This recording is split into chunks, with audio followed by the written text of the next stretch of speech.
আজকে আমার এই গাছগুলোর আপডেট দেব। আমার পুঁই শাকগুলো কতখানি বড় হলো। মিঠু, তুমি কিন্তু আমার পুঁই শাক গাছ নষ্ট করো না। মিঠু, এই দেখেন কত সুন্দর হচ্ছে আমার পুঁই শাক গাছগুলো।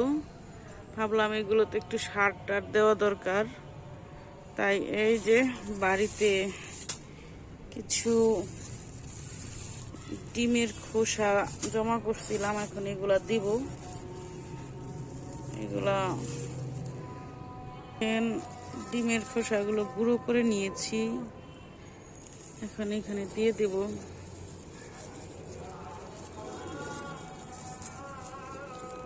ডিমের খোসা। মিঠু, চেষ্টামি করো না, ও ভাবতেছে না জানি এগুলা কি।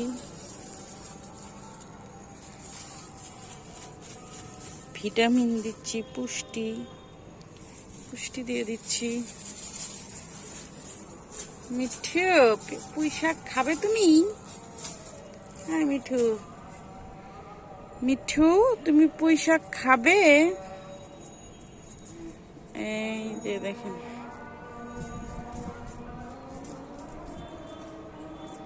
পুঁই শাক খাবে।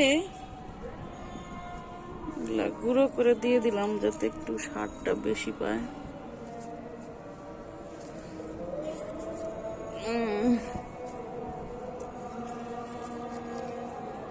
পরে এখানে পানি দিয়ে দেবো। মিঠু, তুমি কিন্তু দুষ্টামি করো না।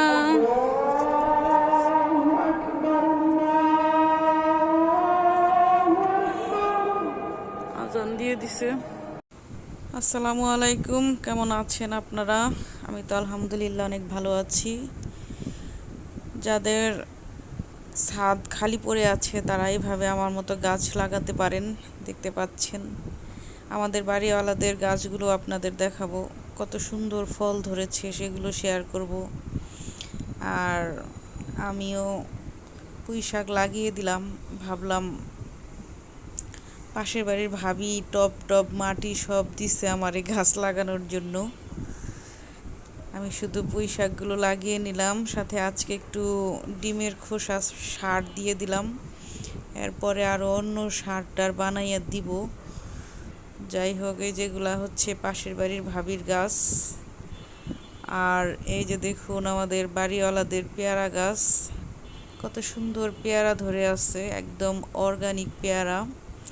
ছাদ বাগান করলে আপনারা এরকম অর্গানিক জিনিস খেতে পারবেন।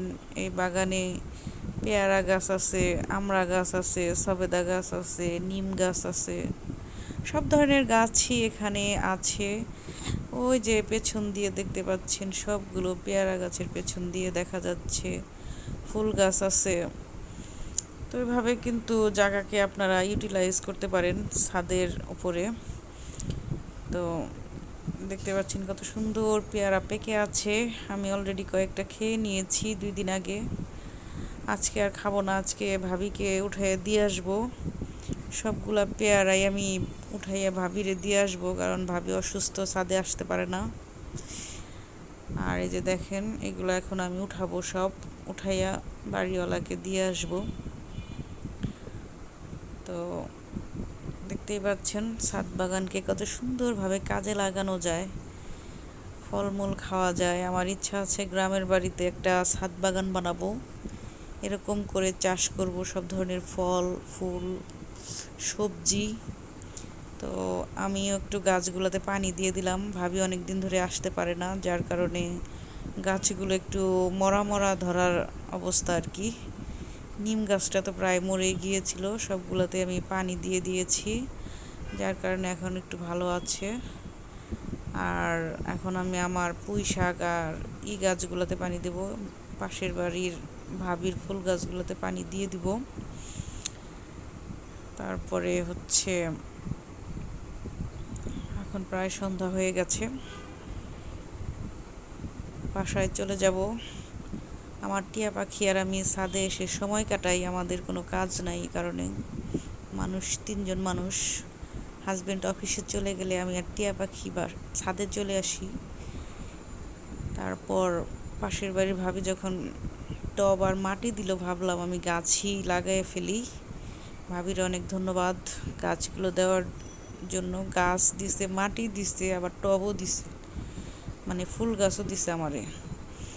সেগুলো এখনও ওইভাবে লাগাইনি, ঘরের ভেতরেই ছোট্ট ইসের ভিতরে লাগাই রাখছি।